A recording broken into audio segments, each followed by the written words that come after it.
morning.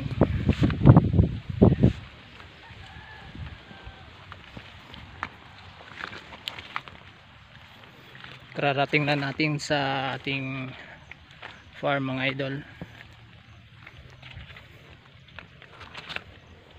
So ang dati na pinitasan namin ng aming mga sitaw mga idol ay napakadami pong mga nasayang mga idol. You know, yan sa lupa.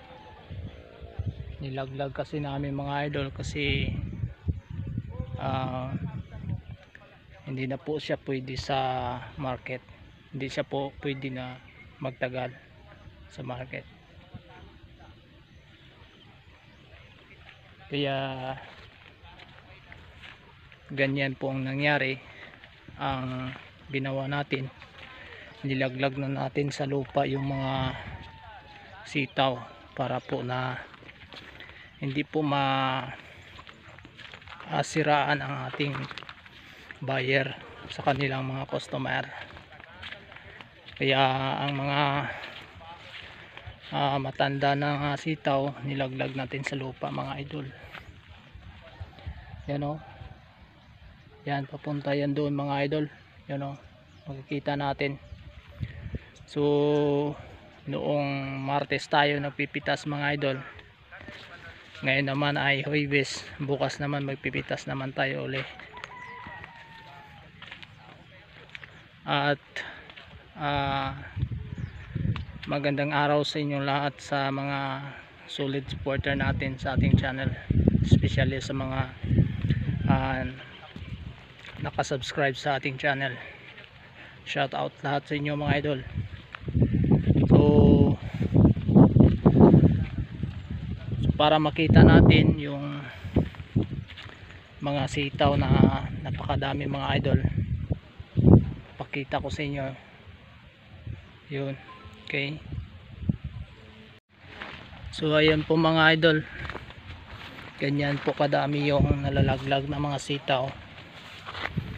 Yan, kasi kapag sama pa natin yan, talagang mahihirapan yung buyer natin. Kasi kapag ang sitaw mga idol ay matanda na siya, kapag kinuha mo to, halimbawa ngayong araw, pag matanda ng sitaw, pag kinabukasan ay lalambot na siya. So hindi na siya pwede na ibibinta mo pa siya, kasi malambot na po mga idol. Katulad nito mga idol, oh. Yun, oh.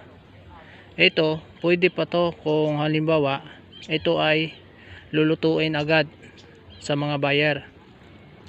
Pero kung halimbawa kung ikaw ay retailer, tapos i-stock mo pa mga 1 day, 2 days, ganyan. So ito pag kinabukasan, lalo na ang panahon ay medyo mahangin, mabilis to lalambot mga idol. At kapag malambot na siya ay talagang hindi na po siya pwede, no? So ang ginawa namin mga idol ay nilaglag namin yung mga sitaw noong Martes. Napakarami talaga, kaya ang hindi umabot ng 300 kilo ang nakuha namin sa aming sitaw. Pero ngayon ay meron na din, ay sigurado kinabukasan nito makakuha na tayo nito. Pero sigurado ay kunti lang ito, hindi katulad ng harvest na Martes. Kasi Biyernes bukas ay talagang medyo kunti na lang. Ayun po ang mangyayari sa ating sitaw mga idol. Yan. So napakarami po ang nasayang kung isipin natin, kasi yung sa lupa na yan na nalaglag ay ginastuhan natin yan, no? Inisprehan, inaabunuhan para lalaki, at pagkatapos itatapon lang pala natin sa lupa. So ganyan po ang disadvantage sa lalo na ang proseso ng ating buyer ay every 3 days yung kuha sa amin, o every 4 days ganyan. Kasi pag Martes tayo ay 4 days, pag Friday naman ay 3 days lang po. So ganyan po ang nangyari. Ang kailangan pala sa sitaw sana ay every other day, no? Bawat 2 araw kailangan pitasin natin para hindi po na sumobra yung bilang niya sa araw, at hindi po sumobra yung edad niya. Sa pagkakaroon ng sumobrang edad mga idol ay yun ang cause na tumanda yung sitaw. Katulad nito mga idol, ito pag kinuha natin to okay pa to, hindi pa malambot. Pero kung kinuha natin to tapos i-stock natin 1 araw lang, pagka kinabukasan ay talagang lalambot na to. Pag lalambot na to, siyempre hindi na pwede gulayin, no? Kumbaga pangit na siya, no? Pwede nating gulayin pero hindi na siya quality, no? Kasi siyempre ang mga customer natin namimili ng may kalidad na gulay. Ganyan lang po ang dapat mangyari mga idol. Kaya sa gulay natin kailangan ay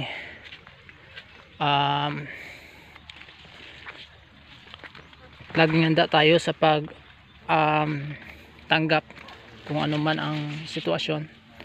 Kasi pag hindi mo matatanggap ay talagang atras ka sa yung ginagawa, katulad nitong paggugulay. Halimbawa, ang dami ng nasasayang, syempre gumugugol tayo ng oras dito, at hindi lang oras, pati na rin yung pera natin. Alam ko at alam nyo rin, lalo na sa matagal na naggugulay, na hindi madali mag-alaga at hindi po mura yung mga ini-spray natin. Napakamahal yung mga pang-spray natin, lalo na yung mga epektibo na pang-spray. So hindi po yun ganun kadali na basta na lang na porque marami tayong gulay, hindi ibig sabihin na siniswerte ka lang. Hindi ibig sabihin yun. Ang totoo pala doon ay talagang sinisikapan mo, inaalagaan mo, lahat ng pangangailangan sa isang tanim ay binibigay mo, kaya nagkaganyan, no? Tulad lalo na pag ang gulay mo ay masyadong mataba, sigurado na nag-aabuno ka, no? At lalo na pag maganda yung yung mga bunga ng tanim mo, isa lang ibig sabihin doon, nag-i-spray ka na magandang mga pang-spray. Yun na po ang ibig sabihin. Minsan naka-harvest tayo ng maganda na hindi tayo po na gumagastos ng marami, pero sa mga tanim naman na hindi po masyadong mabinta. Pangalawa, yung maka-harvest tayo ng maganda pero kapag hindi tayo nag-i-spray, sigurado na hindi po tatagal yung tanim natin. Sa sandali lang naubos agad, kasi wala tayong pang sustain sa kanyang magandang pagtubo. Kaya ganyan mga idol. So bukas naman tayo, mag-harvest naman tayo ang ating upo mga idol. Medyo malaki na, sigurado to bukas malaki na talaga ang ibaw. So sa Martes nag-harvest kami mga idol, nakakuha kami ng I think 400 ata yun, 200 kilos yung nakuha namin sa upo. So Friday ngayon, 3 days lang ito, sigurado bumaba to pati yung sitaw natin. Yan. So sa nakaraan Martes ay 270 lang yun yung sitaw natin mga idol. bukas napakabilis lang talaga. Kabukas naman mga idol ay mag-harvest naman tayo. Yung ampalaya natin kasi simula pa lang, pero nakuha na to ng 2 beses. Sigurado pag ang ampalaya mga idol, pag nagsimula na, sigurado tuloy-tuloy na to. Ayun lang po mga pag nagtatanim ka, nagpa-farm ka, totoo yung gulay mga idol ay napakatrabahoso, pero di bale pag gusto mong isang bagay, talagang mag-i-enjoy ka, dapat lang mag-enjoy ka, no? Ganyan lang po mga idol, yung mga ginagawa natin dapat gusto natin, kaya alam natin na doon tayo nabubuhay, doon natutugunan yung pangangailangan natin. Ganyan yung kasimple yung definition ng pagsisikap natin, kung saan tayo nabubuhay, kung saan yung bagay na gusto nating gawin, na yun ang nakasanayan natin, yun ang nagbibigay ng pangangailangan natin, doon tayo masaya sa ginagawa natin, yun po ang gawin natin. Alam mo naman na may option ang buhay natin, tapos alam mo na nahihirapan ka na sa ginagawa mo, at hindi ka makabaon ka sa utang, baon ka sa mga pangangailangan mo, hindi mo maaabot, tapos may naisip ka naman na option, dapat gawin mo. Ganyan lang po simple. So